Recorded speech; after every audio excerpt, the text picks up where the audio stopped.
सत्ता दल वालों ने मंच बनाकर, मंच से कहा नहीं, मंच को बनाया गया और बनाए गए मंच से मुख्यमंत्री की तौहीन की गई, सरकार की तौहीन की गई कि तुम्हारे 5 मंत्री इस केदारनाथ विधानसभा में जरूर घूम रहे हैं, लेकिन उनको शर्म आनी चाहिए कि तला नागपुर में 5 पैसे का काम नहीं हुआ है।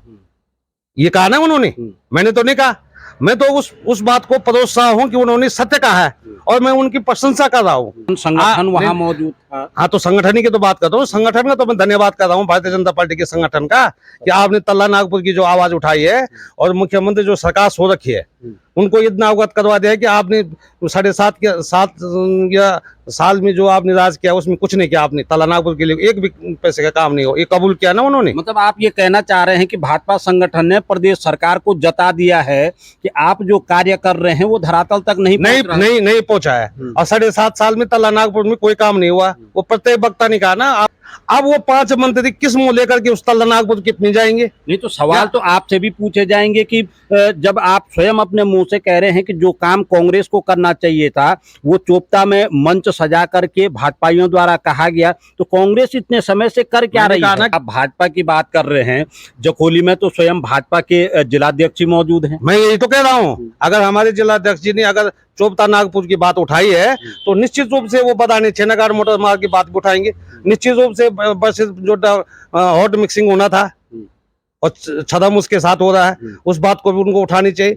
अन्य तमाम बातें हैं, तमाम आशाएं हमारी उनसे हैं और अब उनका मुंह सरकार के खिलाफ खुल गए तो निश्चित रूप से आगे बोलेंगे वो। भाजपा के पास तो इस समय सारे दिव्यास्त्र हैं। भाजपा के पास कोई अस्त्र नहीं है और भाजपा के पास जो अस्त्र हैं वो खतरनाक उन्हीं के लिए हैं। वो जो दिव्यास्त्र हैं वो स्वयं के लिए घातक, वो बाहर मार नहीं करेंगे, वो अंदर ही मार करेंगे, स्वयं के लिए घातक, स्वयं के लिए घातक है, वो अंदर ही मार करेंगे और उसी का फायदा कांग्रेस को होगा।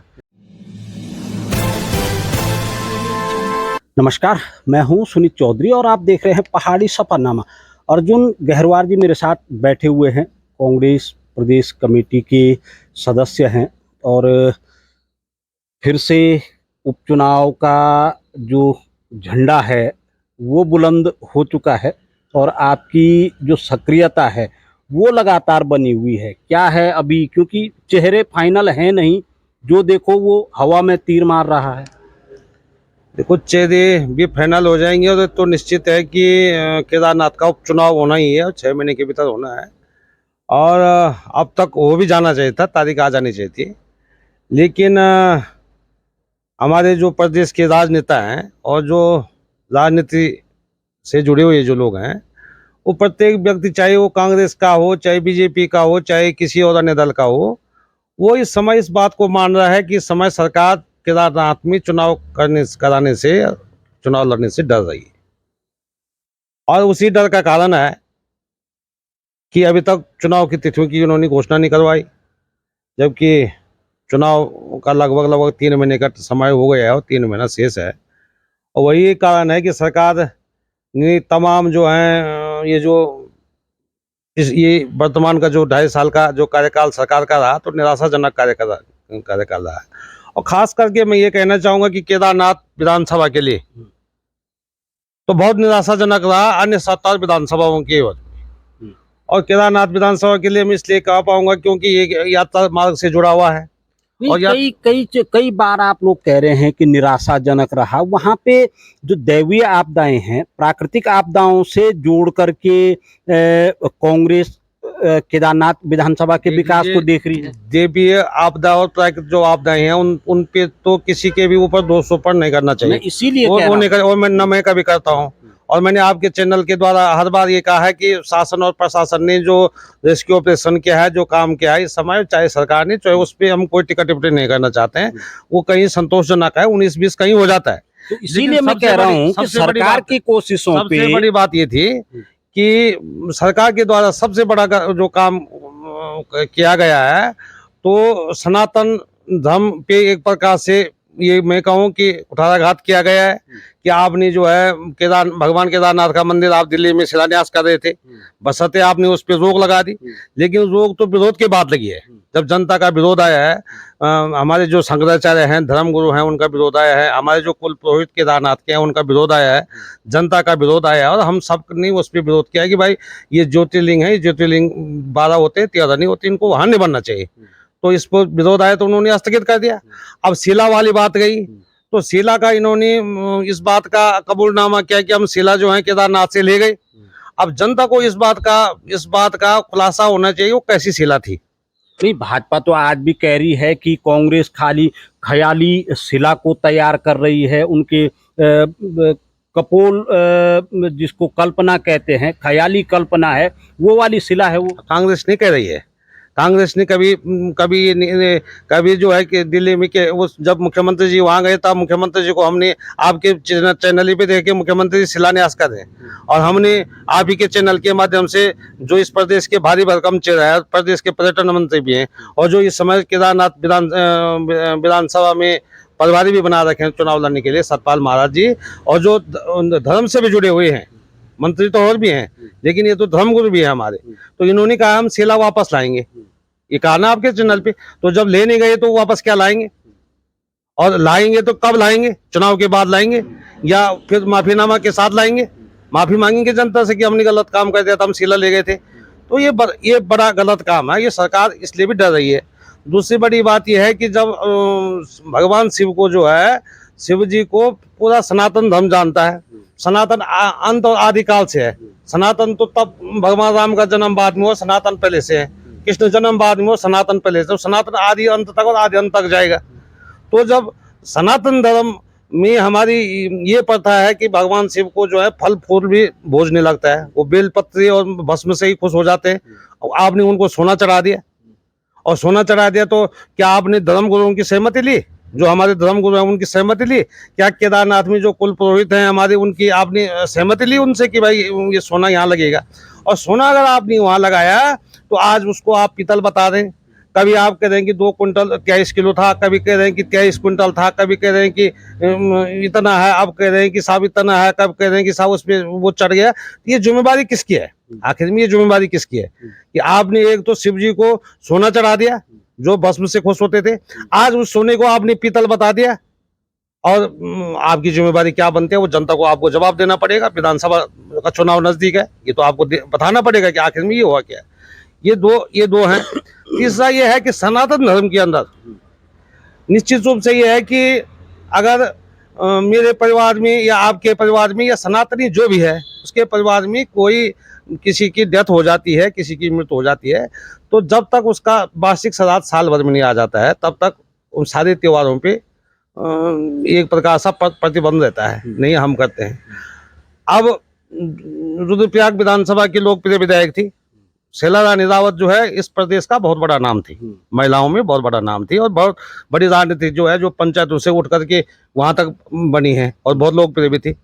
तो उनकी जब तक वो जिंदा थी तब तक कोई भाई यार राखी बनवानी नहीं आया, और जिस दिन वो मरी उस दिन भी कोई दाह संस्कार भी कोई बड़ा नाम नहीं आया।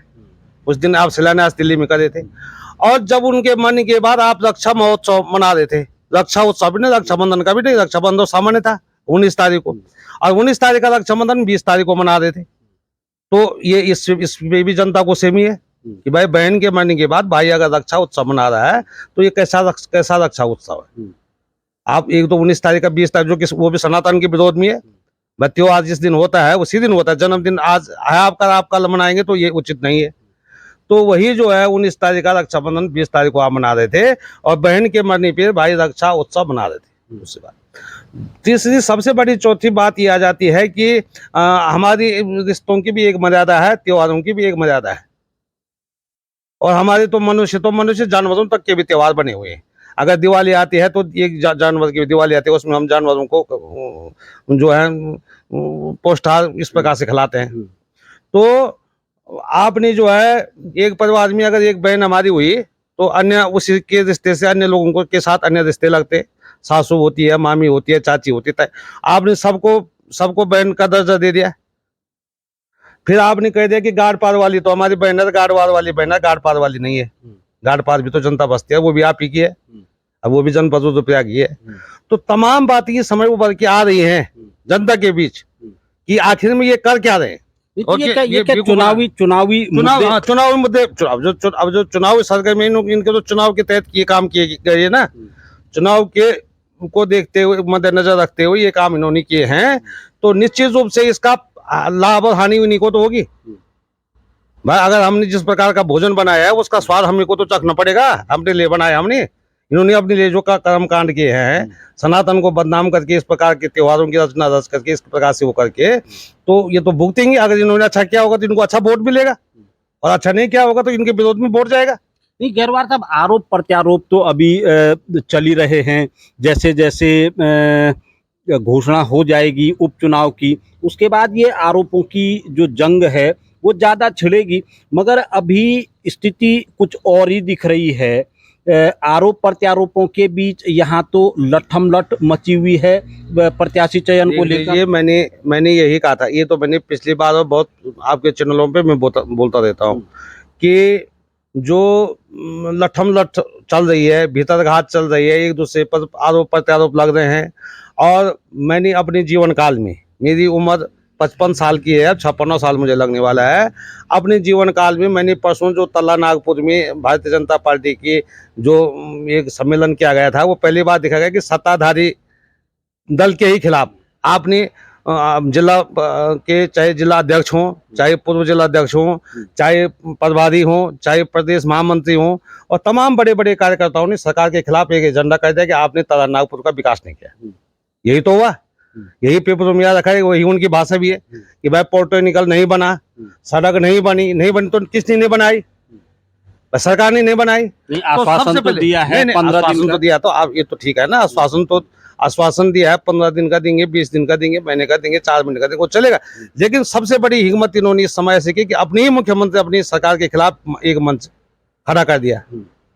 इसके लिए हम उनको बधाई देते हैं, उनका धन्यवाद भी अदा करते हैं। उन्होंने जनता की समस्या उठाई है और जो वर्तमान सरकार है उनको बताया। आप देख लीजिए कि 5 मंत्रियों की ड्यूटी इस के विधानसभा में सरकार ने लगा रखी है चुनाव जीतने की, और 5 मंत्रियों के पास उतनी भीड़ नहीं थी जितनी की वहां थी विकास के लिए। वो भी तो भाजपा ही के, और वो भाजपा के थे, लेकिन भाजपा का वो धारा था, विरोधी धारा उसको कहेंगे हम, विरोधी धारा था कि जो कह रहे हैं कि सरकार ने कुछ नहीं किया है, तल्ला नागपुर के लिए माना है उन्होंने, नहीं किया है, तो उसको आप पक्ष वाला धारा कहेंगे या विरोध वाला कहेंगे?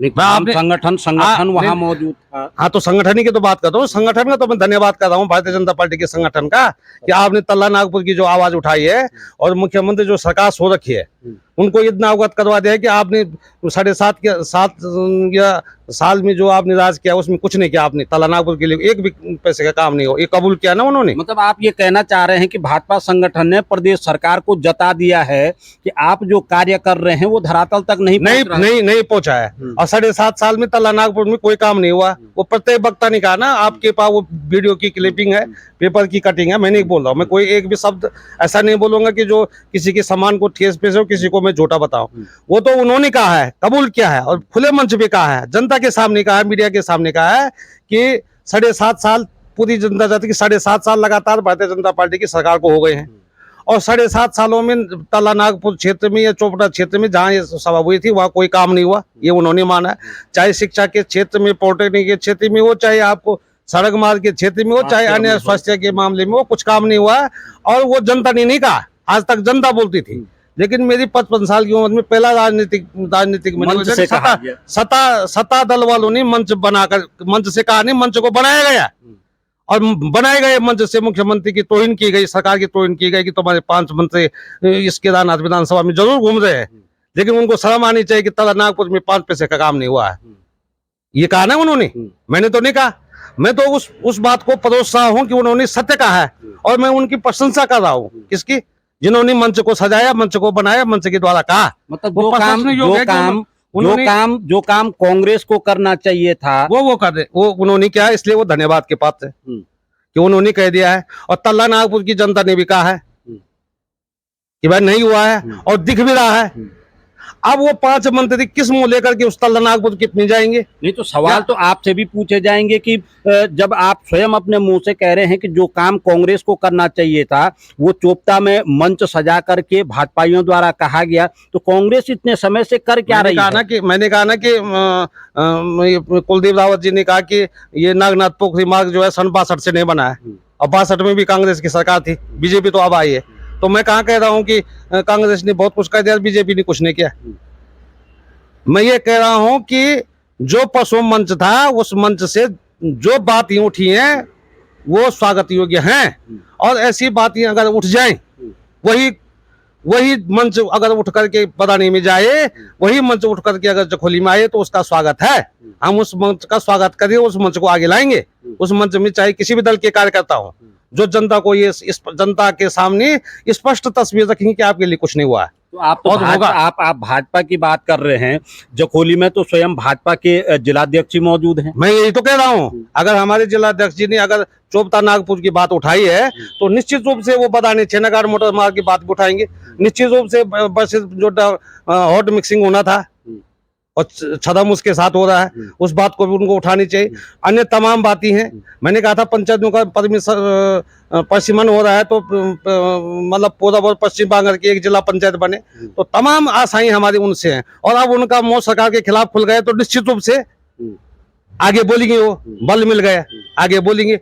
और निश्चित रूप से जो प्रश्न था वो स्वागत योग्य कदम था, जनता उसका स्वागत करती है और हमारी पार्टी भी स्वागत करती है कि आपने एक मंच का निर्माण करके एक मंच पर आपने आप सरकार के खिलाफ बोला है। सरकार को अगर आपने जगाया है तो आप धन्यवाद की बात, ये मैं कहना चाहूँ। अच्छा जी। अच्छा, क्योंकि ये मैंने पहले कहा, आरोप प्रत्यारोप तो धीरे धीरे करके बढ़ते रहेंगे।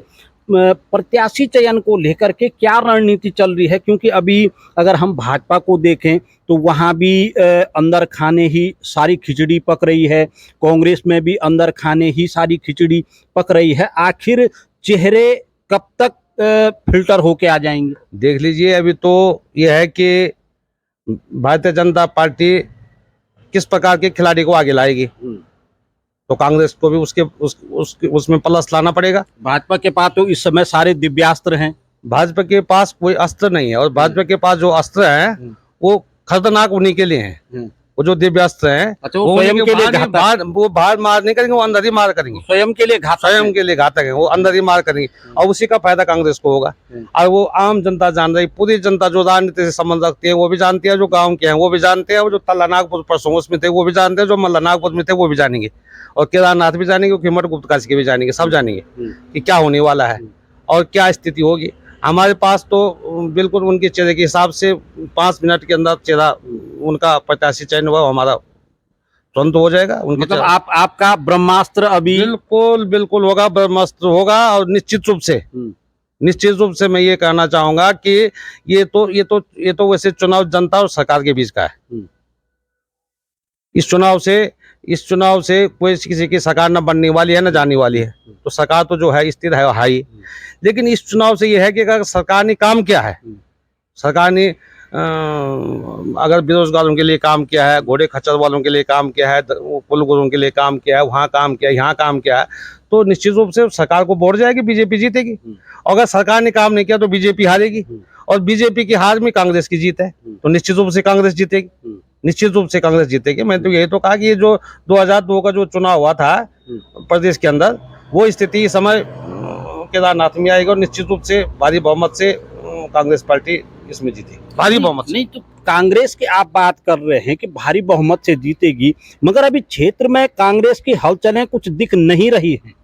आप हलचल क्यों कहाँ पर नहीं दिख रही हैं? आप पूरी हलचल है आपकी। तो हमारे तो इतनी बड़ी प्रतिष्ठित यात्रा हमारे प्रदेश अध्यक्ष जी के द्वारा इसी विधानसभा से होकर के हम गए, और इतना बड़ा काम हमने कांग्रेस पार्टी के उस पे हो गए कि वो जो है जो मंदिर भगवान शिव जी का दिल्ली में बना रहे थे उस पर रोक लग गई। नहीं तो भाजपा ने तो कहा कि जो प्रतिष्ठा यात्रा थी वो प्रतिष्ठा यात्रा न होकर के कुर्सी बचाओ यात्रा थी। तो यही तो मैंने कहा था कि कुर्सी किसके पास है, अब वर्तमान में कुर्सी किसके पास है? कुर्सी धामी जी के पास है कि मेहरा जी के पास है? कुर्सी तो उसकी बची है, उसकी जाएगी जिसके पास है। भाई मेहरा जी के पास तो संगठन की कुर्सी है ना, तो संगठन तो एक दल है अपने आप में। अब उनके पास सरकार की कुर्सी है, तो कुर्सी तो खतरे में उसकी होती है जिसके पास है, जो बड़ी कुर्सी पे बैठा हुआ है, जो 5वीं माले पे बैठा हुआ है, तो गिरने का डर तो उसको है। हम तो जमीन में बैठे हुए, हम कहाँ गिरेंगे? इससे नीचे कहाँ जाना हमने?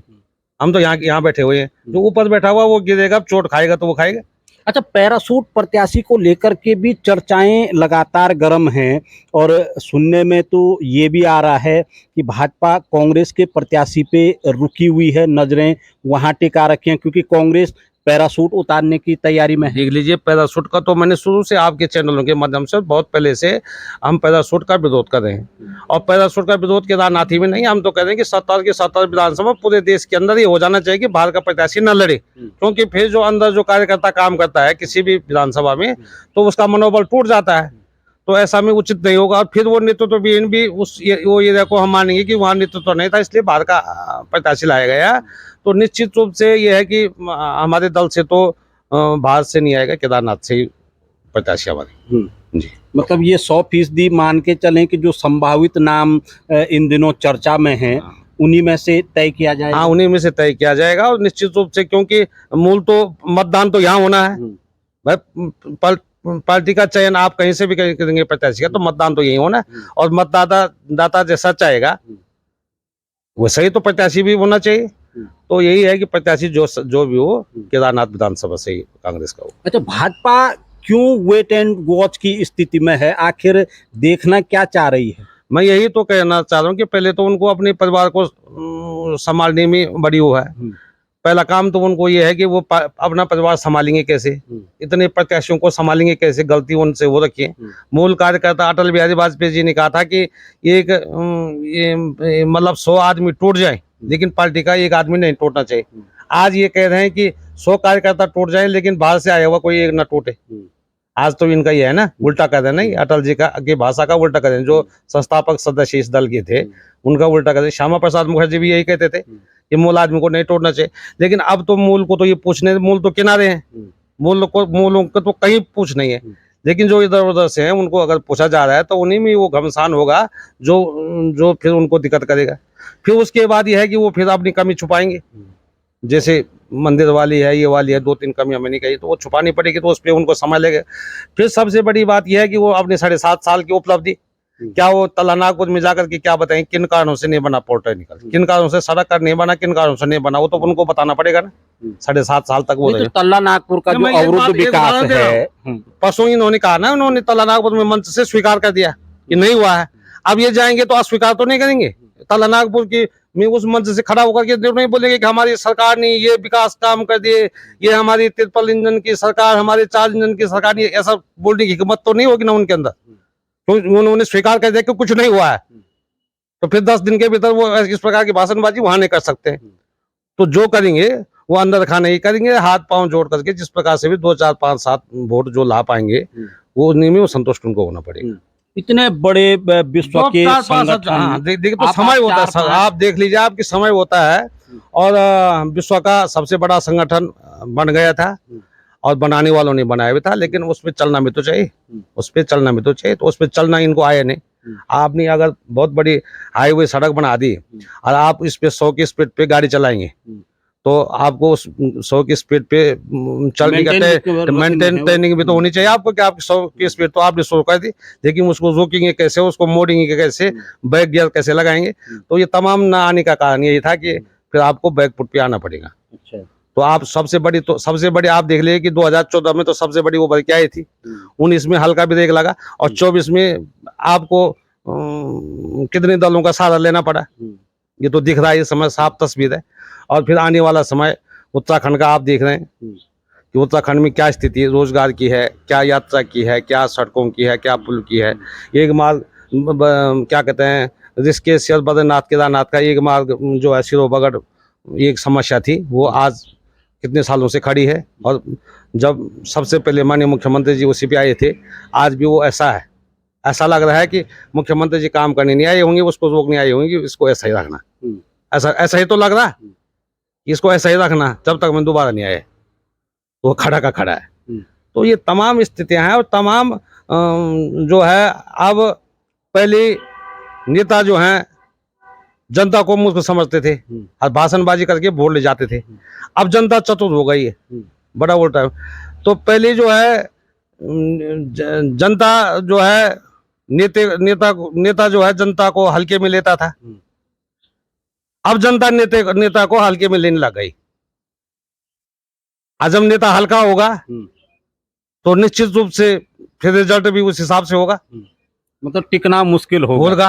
अब जनता को जो है कि अब नेता किस नजर से देख रहा है, आज जनता नेताजी को किस नजर से देख रही है, ये महत्वपूर्ण है। अब नजरिया क्या जनता का देखने का है, नेताजी का क्या है। मतलब कुल मिला के ये कह सकते हैं कि केदारनाथ की जनता अभी नेताजी के चेहरे को पहचानने की कोशिश कर रही है। बिल्कुल बिल्कुल करेगी और करनी चाहिए। जब तक हमने अपने आप को नहीं पहचाना और अपने आप के मत को नहीं पहचाना, तब तक हम काबिल नहीं हो सकते हैं। अब आपने ये तो कह दिया कि परसों विधानसभा सत्र में आपने ये तो कह दिया कि विधायक का वेतन ये होगा, विधायक का टीएडीए होगा, विधायक का आवास इतनी स्क्वायर फीट में होगा, विधायक के पास इतने कमरे होंगे। लेकिन जिस दिन ये निश्चित हो जाएगा कि वो मतदान करने वाले का ये अधिकार होगा, उसको भी ये अधिकार मिलेगा जो वोट देगा, तो तब तक हमारा अधिकार, तब तक नेता और जनता में तब तक तो 36 का आंकड़ा है भाई। एक वो आ गया ना कि एक एमआरपी आ गया कि आपको 1000 रुपये में कोई चीज लेनी है और 1020 में कोई उसको दे रहा है, तो आप 20 रुपये में उस पर मुकदमा कर रहे हैं। लेकिन 1000 रुपये की जो एमआरपी है, वो किसने एमआरपी लिखा उसमें, कौन किसके पास वो अधिकार था। वो 1000 जो एमआरपी उसमें लिखा हुआ है, वो 1000 लायक है भी कि नहीं। 20 वाले पे तो आपने वो कर दिया कि 20 ने ओवर रेटिंग से ले लिया, लेकिन 1000 जो उसमें लिखा है वो है भी 1000 लायक कि नहीं है, उसका मूल्यांकन भी किया। तो जब तक इस चीज का मूल्यांकन नहीं होगा, तब तक जो है ये मखलते में चलते रहेंगे। जब तक हमने स्वयं का मूल्यांकन नहीं किया कि हमारा मत का कीमत क्या है, और पहले बाउंडेड हो जाए कि हम आपको वोट देंगे तो आप क्या देंगे, आप पॉलिटिकल को बनाएंगे कि नहीं बनाएंगे, कितने दिनों के अंदर आप बनाएंगे, और नहीं बनाएंगे तो क्या करेंगे, आप इस्तीफा देंगे, क्या करेंगे, आप कहाँ जाएंगे। तो ये तमाम बातें जब तक उसका मूल्यांकन ना हो या एमआरपी निश्चित न हो, तब तक जनता भी मखलते में रहेगी। और नेता तो फिर नए बाने लाते रहते हैं, नए भाषण बन रहे हैं। जैसे कोई शादी ब्याह किसी की अगर 11-12 तारीख को किसी की शादी है, तो उसके लिए कैसे कपड़े बन रहे हैं, दुल्हन के लिए लहंगा बन रहा है, दुल्हन के लिए पगड़ी बन रही है।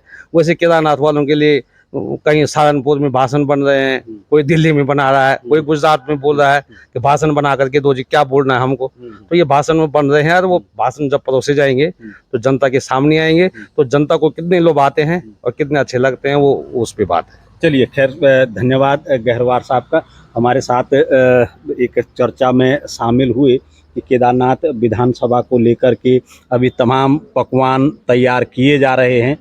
वॉच करते हैं, देखते हैं कि आखिर कब वो जो पकवान तैयार हो रहे हैं जनता के बीच में आते हैं। फिर जुड़ेंगे हम गहरवार साहब से, तब तक के लिए धन्यवाद आपका।